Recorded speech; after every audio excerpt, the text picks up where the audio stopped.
로마서 8장 3절입니다. 가지고 계신 유인물 1페이지에 있습니다. 로마서 8장 3절부터 4절까지 제가 읽겠습니다. 율법이 육신으로 말미암아 연약하여 할 수 없는 그것을 하나님은 하시나니 곧 죄를 인하여 자기 아들을 죄 있는 육신의 모양으로 보내어 육신의 죄를 정하사 육신을 쫓지 않고 그 영을 쫓아 행하는 우리에게 율법의 요구를 이루어지게 하려 하심이니라. 예, 우리 유인물은요. 2페이지에 보시면 우리 1-1은 지난번에 좀 꽤 시간이 지났네요. 한 3주 전에 말씀을 드렸고 오늘 이제 안셀무스의 속죄론을 중심으로 살펴볼까 합니다. 이 속죄론에 관해서 속죄는 이제 죄를 속해하여 주시는 거죠. 누가 죄를 속해 주시느냐? 어떤 방법으로 죄를 속해 주시느냐? 그리고 왜 죄를 속해 주시느냐? 죄 속죄의 결과는 무엇이냐? 죄 속죄함을 받은 성도는 어떻게 이 속죄에 대해서 반응을 해야 되느냐? 갚아야 되느냐? 더 채워가야 되느냐? 아니면 무슨 짓을 해도 속죄 효과는 사라지지 않느냐? 이런 문제들이 이제 속죄론에 들어있는 겁니다. 지난번에도 말씀드린 것처럼 이 안셀무스라고 하는 그 2페이지 첫 번째 줄에 나오죠. 103334부터 1101이니까요. 거의 지금부터 1000년 전에 있었던 일입니다. 시대로 보면 중세죠. 중세 이러면 우리는 로만 카톨릭을 떠올리기가 쉬운데 몇몇 이렇게 신학자들이 자기 색깔을 이미 내고 있습니다. 왜냐하면 성경을 본 사람들에 의해서 일어나는 겁니다, 이게. 그래서 이제 기독교 교리사 비판도 기독교의 바른 교리를 사람이 정립한다 이게 아니고요. 하나님의 말씀의 권위가 세우기도 하고 또 무너뜨리기도 한다. 성령의 사역이 되는 거죠. 그러니까 교회 교리는 교회 역사 속에 일어난 신조와 교리는 주어를 하나님으로 세워야 그 역사가 전 이해가 된다고 봅니다. 그러니까 그 시대에 왜 그런 걸 섭리하셨느냐라는 것을 살필 때 성경의 바탕을 둔 말씀의 권위가 세우기도 하고 넘어지게도 한다는 이 사실이 확고한 만큼 그 과거 역사를 좀 우리가 하는 말로 보면 객관적으로 평가할 수 있는 겁니다. 그 사람을 이제 우상화한다든지 저 사람이 뭐를 잘못했다든지 그런 데서 좀 자유로울 수가 있는 겁니다. 자, 아까 읽었던 본문을 다시 보면서 우리 준비되어 있는 이 안셀무스의 속죄론으로 가보겠습니다. 그 8장 3절에 보시면은요. 로마서 8장 3절 율법이 육신으로는 말미암아 연약하여 할 수 없는 그것을 하나님이 하신다 그럽니다. 그러니까 법을 지켜서 어떤 행동을 해서 하나님 앞에 의가 될 수 있는 게 아니에요. 그 의가 되지 않는다는 말은 속죄가 된다는 말일까요? 되지 않는다는 말일까요? 되가 안 된다는 거죠. 그러니까 사람의 행위로는 속죄함을 받을 수가 없어요. 그런데요, 이게 사람 본성이 가만 보면 뭔가 남을 위해서 선행을 하잖아요. 그러면 마음에서부터 그걸 보상받고 싶어요? 안 받고 싶어요? 그러니까 무상으로 해줬다고 하지만 나에게 내가 느끼는 보상 심리는 그 사람과 상관없이 내 속에는 이렇게 증가합니다. 맞죠? 그러니까 이 말이 무슨 뜻이냐면 내가 저 사람에게 필요한 뭔가를 해줬을 때 내가 이미 내 속에 저 사람에게 필요한 무엇인가를 해줬다는 만족감이 있는 거죠. 누구에게나 다 그래요. 자기보다가 좀 형편이 좋지 않는 사람에게 뭔가 도움을 줬다고 했을 때 그럼 여러분 속죄를 남에게 도와주는 행동을 해서 이미 내가 만족스러움이 몰려왔다면은 말로는 속죄를 우리 중심으로 할 수 없다라고 하지만 도와주는 일을 우리는 이미 내 속에서 내가 한다는 것을 내가 만족을 느끼고 있는 거예요. 그렇죠? 그러니까 속죄의 주체가 우리가 아니야라고 하지만 본성은 뭘 느끼고 있어요? 그래도 내가 도와줬으니까 저 사람이 저러지. 맞죠? 맞죠. 내가 너를 좀 키웠으니까 그래도 너가 그렇게 잘 성장한 거야. 마음에 이미 이게 들어와 있단 말이죠. 그러니까 이 속죄론의 문제를 사람이 속죄를 베푸는 게 아니다 라고 하는 말은 말로는 명제로는 말할 수 있는 것과 사람이 거기에 이미 만족감을 취하는 것은 어때요? 다른 문제예요. 그래서 이게 말이 아니에요. 그래서 이 안셀무스의 그 속죄론의 한 부분 좀 관심을 가질 부분이 뭐냐면 그 속죄는 이런 인간의 본성 때문에 하나님께서만 하실 수 있는 게 있어야 돼요. 그러니까 사람의 여지를 없애는 속죄가 필요한 거예요. 그걸 이 사람이 이제 전개를 해요. 그걸 이제 살펴볼 거거든요. 자, 지금 본문에 보면 율법이 할 수 없다 그랬죠. 사람의 행위로는 하나님 앞에서 죄를 속할 수가 없어요.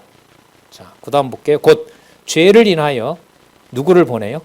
자기 아들을 죄 있는 육신의 모양으로 보내어 육신의 죄를 정해요. 죄가 없는 아들을 하나님께서 죄를 정하는 거예요. 여러분 이게 합당해요? 부당해요? 여러분 잘못한 애를 혼을 내고 잘못하지 않은 애는 칭찬을 해야죠. 근데 잘못한 애는 두고 잘못하지 않는 애를 혼을 내면서 걔가 왜 잘못하도록 했냐고 말하면 돼요? 안 돼요? 그러면 어떤 부모죠? 이 부모는? 나쁜 부모 정도가 아니에요. 정신이 이상한 거죠.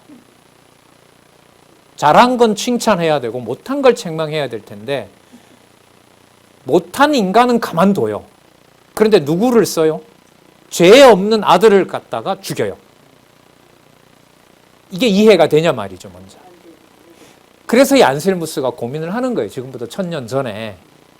주교가 다 천국 보내고 지옥 보내고 뭐 이러는 판에 이 사람은 이제 이런 고민을 한 거고 이걸 이제 그 영국 캔터베리의 주교로 있으면서 이런 신학적 작업들을 이제 문헌을 보면서 해놓은 거예요. 이제 기록으로 남아 있으니까 이제 살펴보는 겁니다. 그 문제와 연관이 돼요. 4절에 보시면 육신을 좇지 않고 그 영을 쫓아 행하는 우리에게 율법의 요구를 이루어지게 하신다 그럽니다. 그럼 율법의 요구하는 바가 우리는 하나님이 명령하고 하나님이 율법을 준 것에 대해서 우리는 뭐예요? 지켜야 되잖아요. 하나님이 지키라고 주신 거잖아요. 그런데 아까 육신이 연약해서 할 수 있어요? 없어요? 없어요. 없으니까 하나님은 어떻게 하셨냐면 아들을 보내서 아들에게 죄를 정해요. 죄 없는 몸인데 아들에게 죄를 정합니다. 결과는 뭐냐 하면 육신을 입고 있는 아들을 죽여버려요. 제물로 받아버립니다. 제물뿐만 아니라 죄를 정했다라는 말은 예수님이 뭘 받은 거죠? 형벌을 받은 거죠. 어린 양이 형벌을 받는 것처럼 대신해서. 그리고 하나님은 율법의 요구를 어느 인간도 이룰 수가 없는 거기 때문에 아들이 드리는 제사로 당신은 뭐 했냐면 내 법이 이렇게 지켜주는구나 라고 당신이 만족해 하신 거예요. 이게 이 신학자의 설명입니다. 그러니까 하나님은 다른 피조물의 제사를 받고 싶어 할까요? 안 받고 싶어 할까요? 왜요? 모두 뭐니까? 모두 죄인이니까. 보상을 해줄 수 있는 자가 하나도 없어요, 세상에. 그러니까 여러분 속죄론의 고민이 좀 해결이 되면 내가 누구를 위해서 무한 봉사를 하고 무한 이 자기 희생을 한다라는 게 속죄론 문제를 좀 더 고민하게 되면 하면서도 인간적으로 되게 힘듭니다. 왜? 내 공로가 이렇게 의지가 반영되는데 그게 하나님 앞에서 의의가 조금이라도 된다 안 된다? 안 된다는 사실이 속죄론에 들어있기 때문에 그래요. 죄론까지 겹치면 더 힘들죠. 그렇게 해봤자 너는 여전히 뭐다? 죄인이다. 그게 의의가 안 된다. 이 고민이 이제 속죄론에 들어있는 거죠. 그런데 지금 이 4절에 보면 육신을 쫓지 않고 그 영을 쫓아 행하는 우리에게, 영을 쫓는다라는 말은 뭐냐면 하나님의 말씀을 쫓고 예수 그리스도를 쫓아가면서 살고 싶은 자들이 있는 거예요. 모든 사람은 아니에요. 자, 그들에게 율법의 요구가 이루어지게 해요. 그러니까 하나님이 요구하는 모든 법을 그리스도가 죽으심으로 모든 것을 해결해 주셨어요. 그럼 여러분, 여기에서 하나님의 목적이 우리를 속죄하기 위한 걸까요? 아니면 하나님이 죄를 싫어하기 때문에 죄 없는 아들을 죽여서라도 죄가 얼마나 무서운가를 싫어하는가를 보여주기 위한 걸까요? 본문에 분명히 나옵니다. 우리가 연약하여 할 수 없는 것을 죄를 정하여 우리로 하여금 아버지를 부를 수 없는 우리를 아버지라고 부를 수 있게 해준 거잖아요. 그럼 이렇게 되면 누구를 위해서 아들을 보낸 말이 되죠? 당신을 위한 게 아니죠. 우리가 속죄함을 받았다니까요. 우리가 아버지라고 부를 수 있는 이유가 누가 우리 대신 죄를 정하고 죽으신 아들이 죽은 거잖아요. 그럼 그것만 보면 하나님은 아들을 왜 보내셨어요? 누구를 위해서? 우리의 속죄함을 위해서 보낸 거죠. 그러면 이건 기독교를 이렇게 보면 기독교는 누구 중심적인 종교가 돼요? 여기서 딱 결론을 내게 되면 구원 중심, 구속사 중심, 우리 주원의 속죄론으로 끝나게 됩니다. 요 구절만 보면 다른 거 반박 못해요. 분명히 명절에 나와 있기 때문에. 그리고 아까 또 하나 얘기했던 거죠. 아들에게 죄를 정한다는 것은 죄가 얼마나 무서운지, 하나님의 법을 어겼을 때 얼마나 하나님이 싫어하는지를 누구에게, 그것도 아들에게 모든 죄를 뭐해서 덮어서 모든 죄를 너가 다 안고 죽으라는 것으로 아들에게 대해서 진노를 부으신 거죠. 아버지여, 아버지여, 어찌하여 나를 버리셨나이까? 그러니까 분명히 뭐가 쏟아진 거죠? 하나님의 진노가 쏟아진 거죠. 여러분, 이 부분에서는 감히 우리를 위해서 죽었다라는 말을 성급하게 꺼낼 수가 있을까요? 없을까요? 없어요. 그 부분에서는 뭐가 부각이 되냐면 하나님이 죄를 얼마나 싫어하시는지를 아들에게 죄를 정해서 아들을 뭐 할 만큼, 죽일 만큼 하나님은 죄를 싫어하는 분이다. 둘 중에 어느 게 맞을까요? 우리를 위해서 자, 그러면 이렇게 물어볼게요. 두 가지 다 맞을까요? 그럼 제가 말을 할 테니까 맞는지 안 맞는지 보세요. 하나님께서는 죄를 얼마나 미워하시는지를 아들을 통해서 아들의 죽임으로, 아들의 속죄 제사로 그 죄에 대한 모든 것을 아들이 감당했다는 사실을 기뻐하고 아버지의 마음이 풀린 거죠. 누굴 통해서? 아들을 통해서. 예수님이 여러분 십자가 죽을 때 안 됩니다라고 막 달려들었어요? 아니면 말씀은 하고 그대로 따랐어요? 따랐죠. 그리고 따른 결과는 뭐냐 하면 자기 자신이 십자가에 처참하게 죽으신 거죠. 저주받고 진노를 당하신 거죠. 뭐에 대해서? 죄에 대해서. 죄 지은 분이 아니지만 죄에 대해서 처참하게 그리스도가 죽으신 거죠. 그 결과 우리에게 하나님의 자녀들은 의로운 백성이 되도록, 속죄함을 받은 백성이 되도록 하셨다. 그럼 두 가지 다 맞잖아요.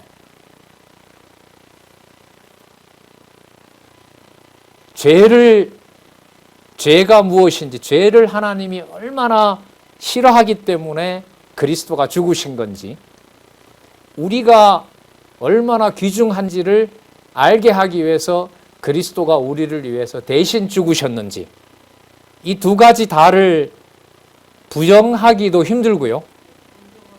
인정하려면 이게 충돌이 일어나요. 나중에는 우리를 위해서 죽으셨는데 앞부분은 누구의 만족을 위해서 죽으신 분이죠? 하나님의 만족을 위해서 죽으신 분이 돼요.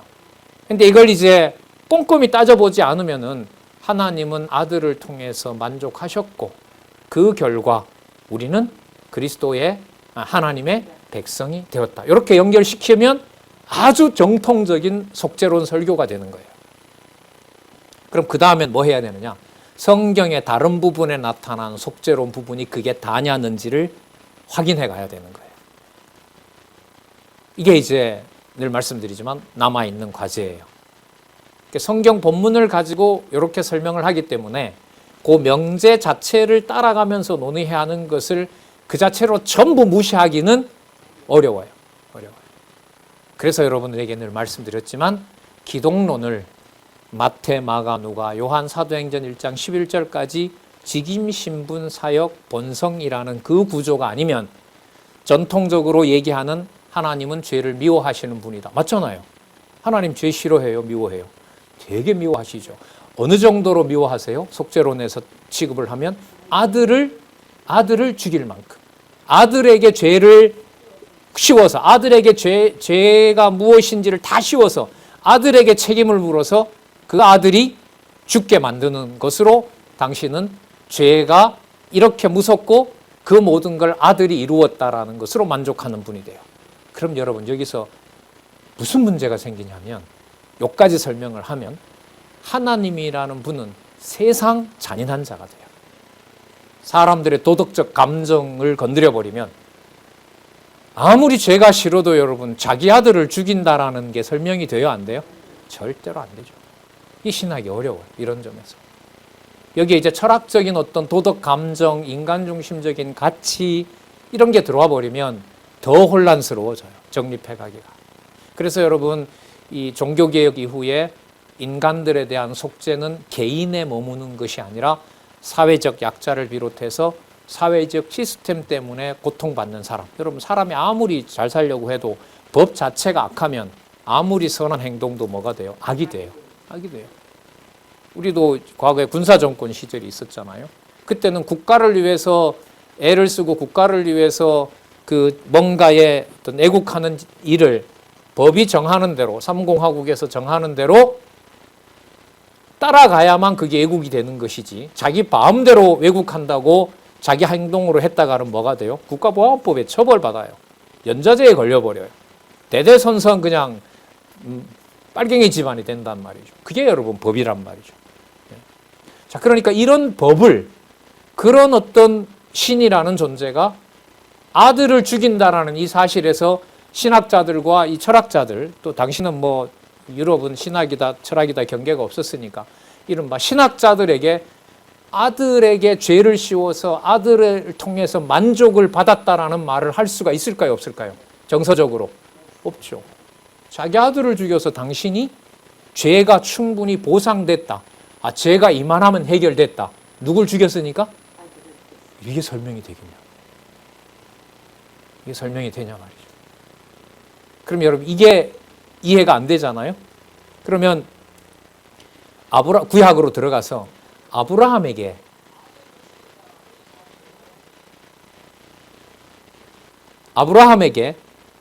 이삭을 바치라고 하는 그 사건을 하나님이 요구하잖아요. 그 하나님이 이해가 될까요? 안 될까요? 안 되는 거죠. 되질 않습니다. 그래서 인간론부터 이 지금 우리 지난번에 살펴봤던 은총론, 그 다음에 여기 이제 속죄론, 이게 전부 이제 연관이 되는 거예요. 자, 들어가서 이 사람이 전개하는 내용들을 좀 살펴보자고요. 자, 그런데 앞부분에 이렇게 아들을 통해서 아들이 형벌받는 이 사건에서 하나 부각되는 게 있어요. 아들이 정죄를 받는 이 사건에서는 인간인 우리가 뭘 관여하고 말고 이런 게 있어요? 없어요? 없죠. 인간적으로 보면 너무 잔인한 신이에요. 설명이 잘 안 돼요, 이 부분은. 그런데 분명한 사실은 뭐냐면 그 속죄에 대해서 우리가, 피조물인 우리가, 죄인인 우리가 관여할 여지가 조금이라도 있을까요? 없을까요? 그러면 무슨 말이 성립하냐 하면 속죄 사건은 전적으로 누구의 일이다? 요 말이 성립해요. 무슨 말씀인지 아시겠죠? 하지만 아들을 그렇게 하는 행위에 대해서는 우리의 감정으로는 그렇게 하는 신은 도저히 받아들일 수 없어요. 납득해 가는 게 중요하니까요. 이런 비유를 드릴게요. 여러분, 우리나라 모든 법이 내 기준에서 다 마음에 들어요? 마음에 안 들어요? 마음에 안 들죠? 진짜 안 드는 게 많은가 보다. 저도 많아요. 자, 그런데 그 법을 마음에 안 든다고 그 법을 내 마음대로 지키고 안 지키고 할 수 있어요? 없어요? 그게 분명히 악법인데, 누가 봐도 악법인데 그걸 지키지 않으면 뭘 받아요? 처벌받죠. 그럼 뭐가 뭐보다 위에 있는 거예요? 국민인 나보다가 악법이지만 법이 위에 있죠. 이럴 때 법의 성격을 뭐라 그러냐면 객관성이라 그래요. 그러니까 누가 터치할 수 없는 인간이, 그러니까 백성이, 시민이, 국민이 터치할 수 없지만 법이라는 형태로 딱 고정이 돼 있을 때 그 법은 누구에게나 다 적용이 되는 거예요. 그 법을 악한 사람이 만들었잖아요. 그럼에도 불구하고 대한민국 헌법에 준하는 법으로 존재하는 한은 그 법은 내 이해관계와 상관없이 객관적이라고 얘기를 하는 거예요. 여러분 1 더하기 1이 오늘은 1이고 내일은 2가 아니고 그렇게 될 수 있어요? 없어요? 없죠. 1 플러스 1은 객관적인 거예요. 내가 죽으나 사나 그건 2가 되는 거죠. 이런 게 여러분 뭐냐면 객관성이에요. 그러니까 아버지가 아들을 통해서 당신이 죄를 얼마만큼 미워하고 본인 마음을 다 달래줄 아들이 죽음으로 당신이 만족을 받았다고 하는 것은 하나씩 접근해 보는 거죠. 아까 얘기한 거죠. 인간이 관여할 바가 있다 없다. 그런 면에서 이게 뭐다? 객관적이다. 그러므로 이게 누구의 사역이다? 속죄 사역은 하나님의 사역이다. 이렇게 말이 만들어져요. 여기에 대해서 어떻게 생각해요? 하나씩 가볼까요? 성경신학에서 속죄와 관련해서 인간이 관여합니까? 안 합니까? 안 하죠. 못하죠. 못하죠. 성화, 구원, 중생 그 이후는, 구원 이후는 우리가 합니까? 어떤 목사님 얘기대로? 아니요.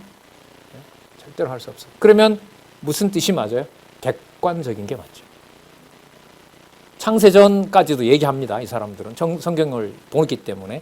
창세전에 그리스도 안에서 뭐 했어요? 하나님 택한 백성 삼았다는 거죠. 그야말로 객관적인 거죠. 그러면 여러분 안셀무스의 속죄론의 객관적 평가는 성경신학에서 말하는 속죄론하고 같아. 그렇게 결론 내려도 될까요? 안 될 것 같죠? 그러면 안 되겠죠? 기분이 나쁘죠? 왜? 우리 거랑 좀 비슷한 게 있다는 것 때문에. 그러시면 안 되고요. 그래서 여러분 이런 분야들 때문에 이렇게 몇 가지 질문을 던지니까 비슷한 것도 있고 근데 저건 아니다 이런 것도 있잖아요. 여기서 이제 뭐가 이루어지냐면 앞으로 이루어질 거냐면 신학에 대한 전문적인 이제 연구가 들어가는 거죠. 안 하는 방법은 있어요. 애초부터 안셀무스를 안 보면 돼요. 그런데 신학 역사를 살펴보다 보면 이 사람 안 넣을 수가 없어요. 그 이 사람 빼놓고 할까요? 그럴 수는 없잖아요. 그럴 수는 없어요. 결과적으로 보면 아주 좁혀진 질문인데 핵심으로 보면 꼭 뭔가 극복해야 돼요. 그래서 여러분들 여기 보시는 대로 노란색으로 우리가 이렇게 편집을 방송실에서 잘해 주셨는데 이런 제가 이렇게 여기다가 비판 혹은 제 생각 성경신학의 입장을 이렇게 하고 가는 거죠.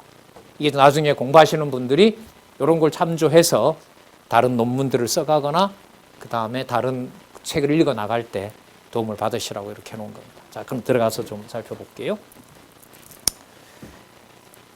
근데 객관적인 것으로 끝을 내면 여러분 이렇게 볼게요. 여호와 계시는 나의 기분에 따라서 여호와 계시가 됩니까? 아니면 내 의지와 상관없이 내 유익, 불이익과 상관없이 객관적입니까? 상관없죠. 그렇게 되면 여러분 이 안셀무스가 말하는 객관적 속죄론에 대해서는 뭔가가 열려 있어요. 이론은 그래요. 그러나 성경 본문을 해석하는 데 보니까 제가 이 사람이 로마서 8장 3절과 4절을 해석했는지 안 했는지 저는 몰라요. 아직 찾아보지를 못했어요. 근데 3, 4절에 가서 주석을 하는 걸 보니까 이 말도 하고 끝에 가서는 뭐냐면 그 객관적인 것이 주관적으로 우리에게 적용이 되어야 되는데 그 적용은 예를 들면 주교가 확인해 줘야 된다. 이렇게 되면 시작은 맞지만 끝은 어때요?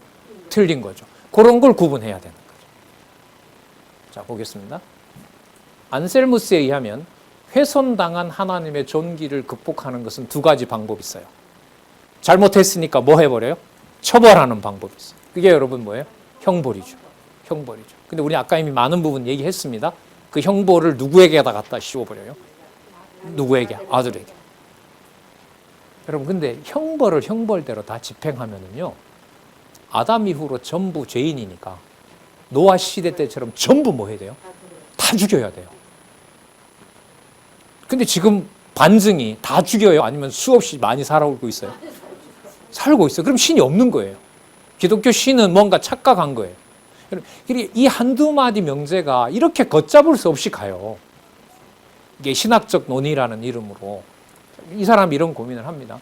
다른 하나는 인류가 이렇게 버젓이 살고 있기 때문에 이 죄 많은 인류가 이렇게 살 수 있도록 이 잘못을 누군가가 뭐 해줘야 돼요? 갚아줘야 돼요. 그래서 뭐가 있어요? 배상이 있는 거죠. 애가 잘못했어요. 두 가지 방법이죠. 뭐 하든가. 원이 풀릴 때까지 패든가. 요즘은 고발하지만 우리나라 법도 곧 통과될 거예요. 독일에 가니까 자녀가 부모로부터 스트레스 받으면 고발할 수 있습니다. 부부 사이에서도 너무 많은 스트레스를 주고 원치 않는 것을 강요할 때 형사처벌할 수 있도록 합니다. 이 법도 앞으로 개인보호법 이런 걸로 가면 아마 어쨌든 갈 것 같습니다. 어쨌든요, 내가 원하는 만큼 분풀이를 하든가 아니면은 부모 입장에서 그 부분을 얘가 치명적인 잘못을 한 것에 대해서 어떤 대안을 마련해 주든가. 왜? 앞으로 걔가 더 할 수 있기 때문에. 예. 그러니까 여기도 마찬가지예요. 하나님의 존귀를 회복하는 방법은 아까 말씀드린 것처럼 마음껏 법에 규정되어 있는 대로 해버리든가. 유대인들 같으면 공개 처형을 하죠. 뭘로? 돌로 쳐 죽이잖아요. 부모를 배약한 자. 이렇게 해서 다 그 법대로 다 처리를 해버리든가. 그러면 남아날 피조물이 있어요? 없어요? 없죠.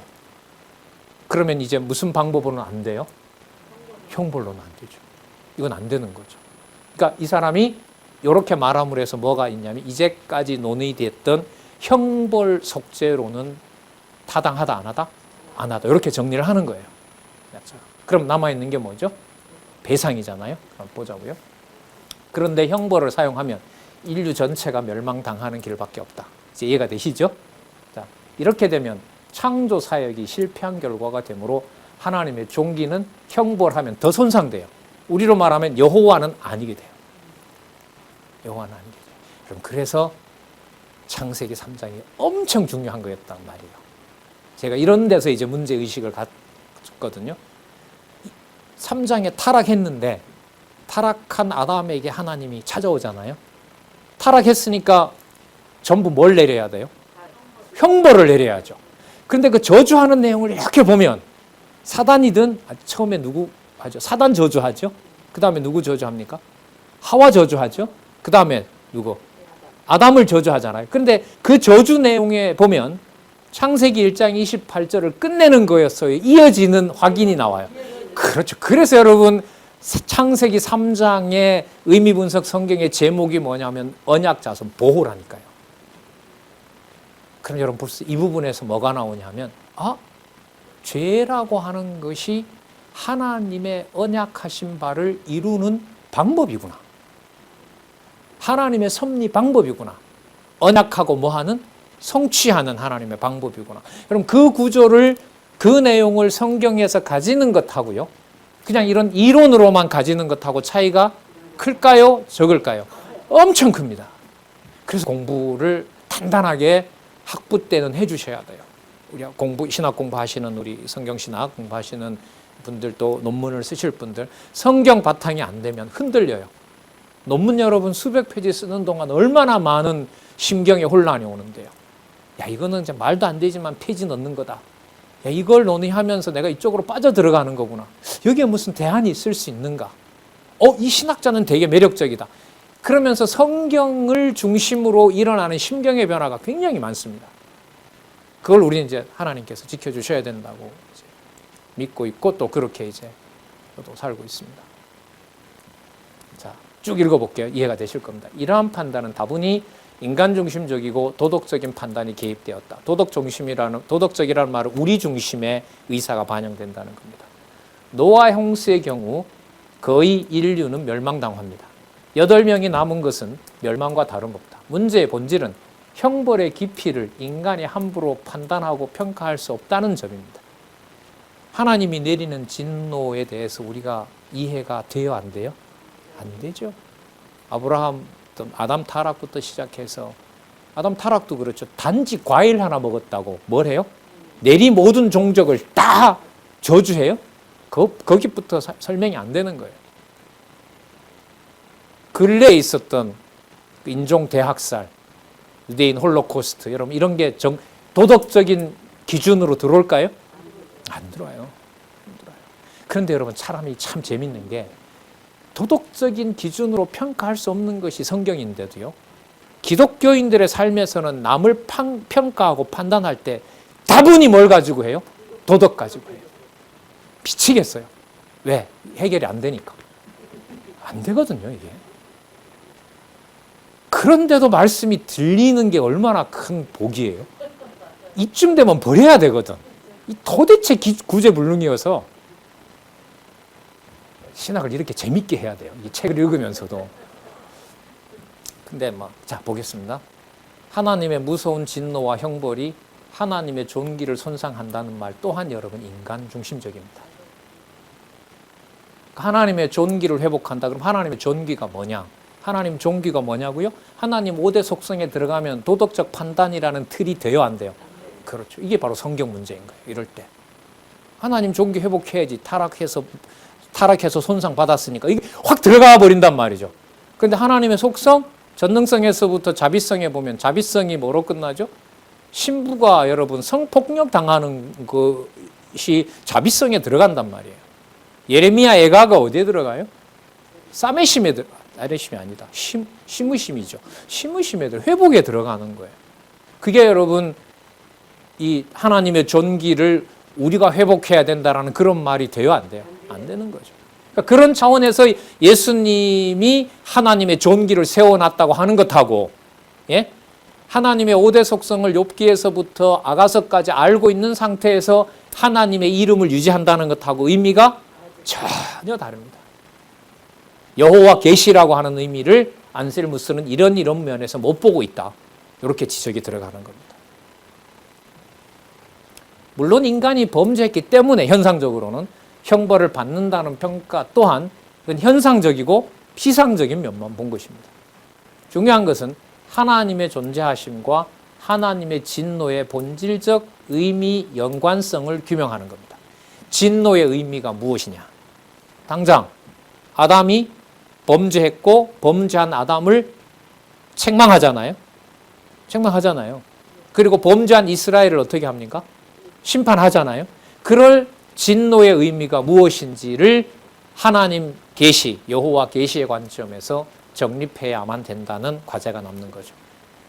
그리고 이렇게 읽은 다음에 안셀무스를 지금 보니까요. 안셀무스가 그런 부분을 건드리고 있는지 아닌지, 얼마나 성경적인지, 얼마나 비성경적인지 그걸 이제 확인해 가는 겁니다. 자, 그래서 하나님은 배상을 방법으로 택한다. 그런데 배상은 이렇게 해야 가능하다. 우선 피조물이 창조주에게 반드시 해야 하는 자발적 순종이 일어나야 하며 자발적이어야 돼요. 자, 말씀드릴게요. 예수님이 억지로 했어요. 자발적으로 아버지가 정한 뜻을 성취해 가셨어요. 우리네에도 갈라지네. 예수님이 하기 싫은데 막 억지로 했어요. 아니면 하나님 앞에 전적으로 순종했어요. 순종했죠. 자발적 순종이 맞잖아요. 이런 의미에서 자발적인 현상적인 얘기예요. 나의 원대로 마옵시고 아버지의 원대로. 하지만 여러분 그리스도가 그 십자가 지시기 전에 보여주신 상황은 속이 터지는 거죠. 속에 핏줄이 터지는 거 아니에요. 핏방울인지 땀방울인지 모른다는 거죠. 여러분 우리를 위해서 피와 땀방울이 섞여서 떨어진 걸까요? 하나님의 뜻을 확증하기 위해서 흘린 피와 눈물일까요? 세 번 또 하나 질문. 두 가지 구분을 잘 설명을 해야 될까요? 그 두 사건을 설명을 잘 해야 될까요? 두 가지 중에 하나를 선택해야 될까요? 설명해야죠. 설명해야죠. 자, 우리를 위해서 속이 터지는 피와 땀이 범벅이 된 모습이었다. 우리를 위해서. 두 번째, 맞잖아요. 그런 부분도 있잖아요. 그렇잖아요. 성경에 많이 나오잖아요. 하나님이 정하신 뜻을 이루시는 것을 확인하는 과정이었다. 그럼 이건 전적으로 누구 기준이 되는 거죠? 하나님 기준이 되죠. 아까 먼저 얘기한 것은 인간 기준이 되죠. 그 두 가지를 딱 구분을 하는 두 가지 중에 하나를 선택할 수가 있어요? 없어요? 없어요. 그러면 두 가지는 어떻게 돼야 돼요? 설명을 해야 돼요. 성경의 내용을 두고 설명을 해야 돼요. 요 설명을 뭔가를 시도한 사람이 바로 안셀무스라는 사람이에요. 제가 논문 썼던 제가 칼바르트의 죄론을 쓰지 않았습니까? 그 죄론을 쓴 이 칼바르트가 바로 이 안셀무스를 주목하면서 20세기에 바로 이 사람 연구가 부활이 됩니다. 어디에서 넘어서려고요? 인간 중심의 구원에서 넘어설 수 있는 여지가 1000년 전에 누구에게? 안셀무스라는 사람이 전개한 바가 있다. 그러면서 신학자들이 이제 거기에 관심을 갖기 시작합니다. 그 답은 나오질 않습니다. 사실. 여기 보시면 자발적 순종이 일어나야 하며, 그럼 여기 우리는 이미 살펴봤어요. 자발적 순종은 누구밖에 못해요? 누구밖에 못해요? 당신이 보낸 당신 아들밖에 할 수가 없어요. 자, 그럼 한번 볼게요. 그럼 당신이 아들이 했는데 나와 무슨 상관이 있어요? 여러분들과 나와는 무슨 상관이 있냐고. 요걸 또 설명해야 될 거 아니에요. 맞죠? 이게 쉽지 않죠, 그죠? 예, 쉽지 않아요. 그런데 하고 나면 참 수백 페이지 쓰고 나도 결론은 빤한 건데. 근데 이런 논의들을 막 수백 편씩도 해놓으니까. 자, 보자고요. 또한 하나님의 존귀하심을 욕보인 것에 대한 배상도 필요합니다. 아버지 뜻도 살아야 되고, 아버지 뜻대로도 해야 되고, 자발적 순종이 일어나야 되고, 아까 인류를 전부 죽였어요? 안 죽였어요? 아니, 인류를 지금 우리 살아있잖아요. 살아있잖아요. 그리고 이것도 뭐 해야 돼요? 설명을 해야 되는 거예요. 뭐 하고? 예수님이 하신 자발적 순종하고, 예수님 여러분, 우리랑 피가 섞였어요? 전혀 남남이잖아요. 근데 그분이 2000년 전에 죽으신 게 오늘 내가 죽지 않고 이렇게 살아있는 것하고 관계가 있어야 되잖아요. 그 지체니까 당연하죠. 머리이시고. 맞아요. 근데 그걸 속죄론과 관련하면 이런 문제가 있는 거예요. 그러니까 이걸 설명을 해야 되는 거예요. 하나님의 존귀하심을 욕보인 것에 대한, 이 하나님의 존귀하심은 누가 욕보였어요? 예수님이 욕보였어요? 아니죠. 누가 욕보였어요? 인간이 욕보였잖아요. 그러니까 예수님의 순종이 존귀하심을 욕보인 우리하고 관계가 돼야 되는 거예요. 그게 여러분 속죄론이거든요. 배상도 필요하다.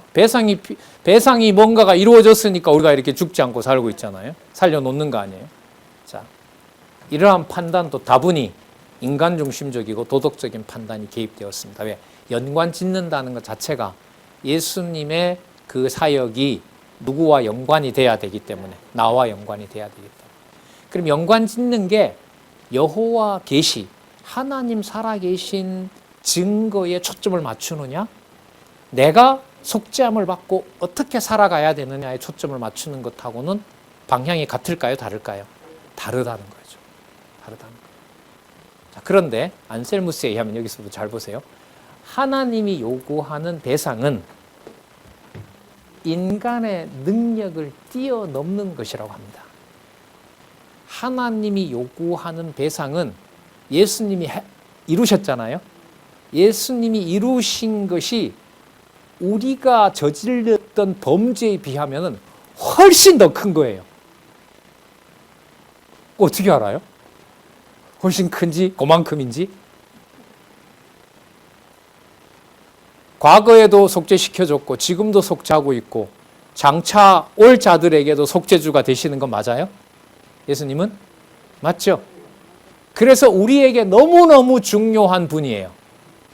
자, 점점 누구 쪽으로 와요, 이게 무게가? 지금 우리 쪽으로 오죠. 이게 하나님 쪽으로 안 가요, 이게. 그러니까 제가 왜 이런 말씀을 드리냐면 왜 이런 말을 강조하는지를 지금 살펴보자는 거죠. 인간의 능력을 뛰어넘어야 인간들이 범죄한 모든 것을 누가 다 덮어줄 수 있어요. 아들이 죽으심으로 다 덮을 수가 있거든. 다 덮을 수가 있어. 이것을 수행할 수 있는 분은 오직 하나님 한 분뿐이다. 그러니까 이 바로 하나님은 누구겠어요? 이 땅에 오신 하나님. 그래서 이 사람 책 제목이 뭐죠? 왜 하나님은 인간이 되셨는가? 지난 시간에 여러분 나와요. 거기 보세요. 기억나시죠? 네, 지난 시간에 보면 왜 하나님은 사람이 되셨느냐? 요거 때문에. 자, 이것을 수행할 수 있는 분은 오직 하나님 한 분뿐이다. 그 하나님의 이름으로 그리스도가 이 땅에 온 거죠. 그럼 왜 오직 한 분이라는 말은 뭐냐면 인간의 능력을 뛰어넘을 수 있는 분. 그래서 인간에게 혜택을 줄 수 있는 분. 그분은 예수님밖에 없다는 거죠. 자, 볼게요. 안셀무스는 배상적 속죄를 봉헌의 행위로 본다. 봉헌. 기프트죠. 선물로 본다. 그래서 은혜가 된다는 거예요. 여러분, 예수님이 한 것에 대해서 내가 뭔가 플러스를 하게 되면 은혜가 돼야 안 돼요? 안 되죠. 이 사람이 이걸 모를 리가 없죠. 객관적인 속죄에 대해서 거기에 사람이 관여할 수가 없으니까. 그럼 뭐가 흘러 넘쳐야 돼요? 은혜가 흘러 넘쳐줘야 되는 거죠. 그래서 무슨 말을 해요? 아까 뭐보다 인간의 능력을 뭐 한다? 뛰어넘는 거여야 돼요. 그건 사람이 할 수 없어요? 하나님만 할 수 있어요.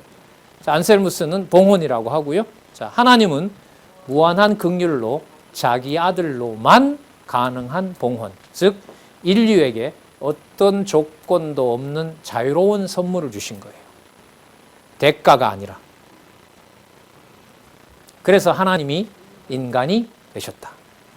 하나님은 인간, 즉 죄의 빛을 진 인류의 일원이자 그 자신은 빛을 지지 않는 죄 없는 인간이 되어야 했다. 오직 하나님 자신, 하나님이자 사람인 존재인 이 개념이 이제 만들어져요. 예수님 본성 신이죠. 이 땅에 오신 분은 뭐죠?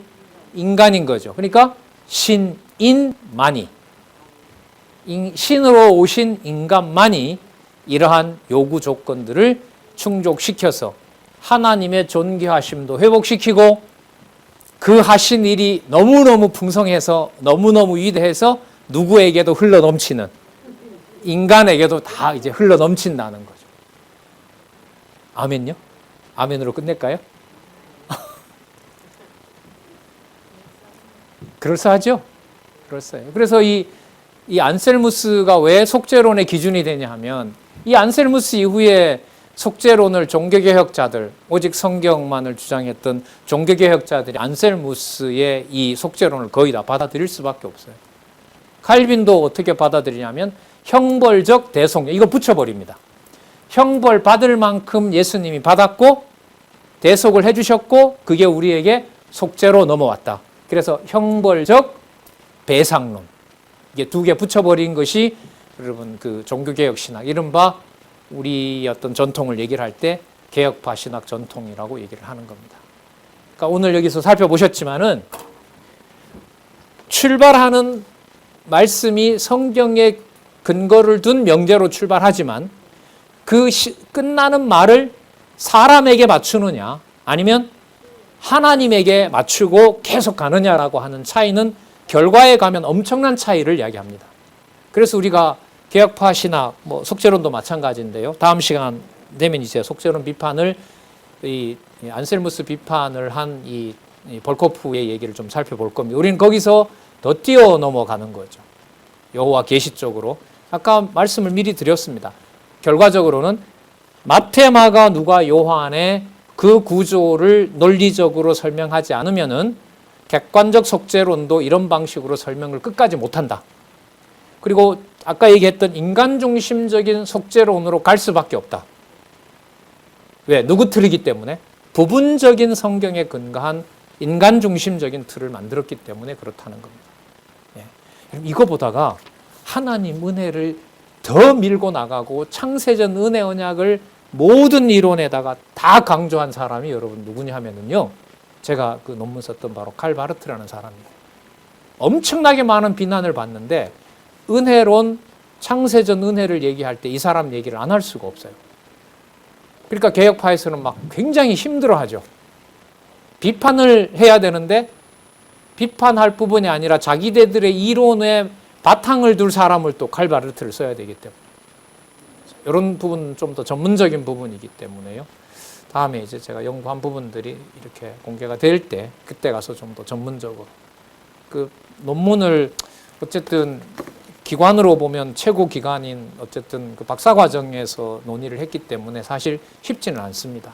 하지만 중요한 것은 마태, 마가, 누가, 요한 성경 신학에서 제시한 그 기독론과 속죄론이 아니면 여호와 계시로 설명하기가 불가능하다. 이게 이제 강의마다 여러분에게 말씀을 드리는 겁니다. 예, 이 수준 높은 것처럼 보이지만 성경에 크게 충실한 것 같지 않는 이 어렵고 참 어떻게 보면 재미도 없는 강의를 90세 되어가는 노건사님까지 이렇게 경청해 주셔서 인간적으로 매우 감사하게 생각합니다. 기도하겠습니다. 하나님 아버지 감사합니다. 하나님의 말씀, 성경의 권위를 만나게 해주시고 진리의 말씀도 사랑할 수 있도록 인도해 주셔서 감사합니다. 이 시간 진리를 공부하며 성경 권위를 지키고자 하는 많은 동력자들과 더 매진할 수 있도록 성령께서 인도하여 주시옵소서. 예수님의 이름으로 기도드렸습니다. 아멘.